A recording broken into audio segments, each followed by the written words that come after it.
मैं जब छोटा बच्चा था, गर्मी की छुट्टियों में दादाजी के घर जाया करता था। सिवानी गांव से हूं मैं।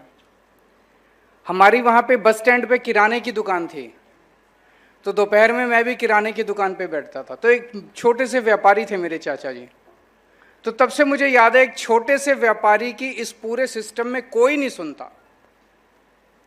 हम भी जब सरकार में बैठते हैं, तो जब पंजाब की अर्थव्यवस्था की बात करते हैं, पंजाब की इकोनॉमी की बात करते हैं, पंजाब की जीडीपी की बात करते हैं, तो एक ही चीज की, बड़े बड़े इंडस्ट्रियलिस्ट, कितना इतना 50,000 करोड़ का इन्वेस्टमेंट आ गया, 60,000 करोड़ का। असली रीढ़ की हड्डी जो है वो छोटा व्यापारी है, जो कि आपको स्टेट चलाता है। आप लोग असली रीढ़ की हड्डी हो। लेकिन आपकी बात सब लोग करते हैं, व्यापारी की बात सब लोग करता है, लेकिन एक भी सरकार, एक भी पार्टी मैंने ऐसी नहीं देखी जो व्यापारी तक जाके उसकी समस्याओं का हल कर सके। कोई नहीं है। आपके सामने की अगर सड़क टूट जाए, आपके सामने के खंबे की अगर बिजली नहीं काम कर रही, क्या करते हो? चक्कर पे चक्कर, चक्कर पे चक्कर, दफ्तरों के चक्कर, एमएलए के चक्कर, इसके चक्कर, उसके चक्कर। एक स्ट्रीट लाइट ठीक कराने में नानी याद आ जाती है। आती कि नहीं आती है? एक छोटा सा काम कराने में नानी याद आ जाती है।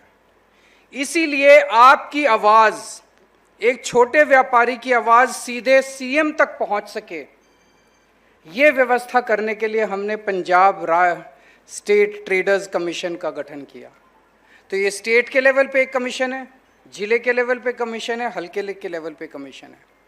और इसने एक राउंड 800 मार्केट चिन्हित की गई हैं पूरे पंजाब के अंदर, 800 मार्केट्स, बड़ी छोटी मार्केट्स। इन सारी मार्केट्स के अंदर सब लोगों को न्योता देके मीटिंग्स की गई हैं, सारे व्यापारियों के साथ मीटिंग की गई है। और जो आप लोगों ने वहां पे मीटिंग में डिमांड किया, किसी ने कहा जी बिजली के तारें निकल रही हैं, किसी ने कहा जी सड़क टूटी पड़ी है, किसी ने कहा जी स्ट्रीट लाइट काम नहीं कर रही है, किसी ने कहा जी टॉयलेट नहीं है, किसी ने कहा जी पीने का पानी नहीं है, किसी ने कुछ। वो सारी समस्याएं लिख के सीधे मान साहब के पास जाती हैं।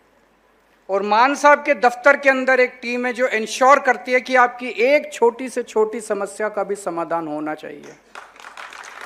ऐसी कौन सी सरकार आई जिसने एक छोटे से व्यापारी की आवाज को भी सीएम तक पहुंचती है, और वो सीएम जो है वो पर्सनली एक एक प्रॉब्लम को सॉल्व करता है।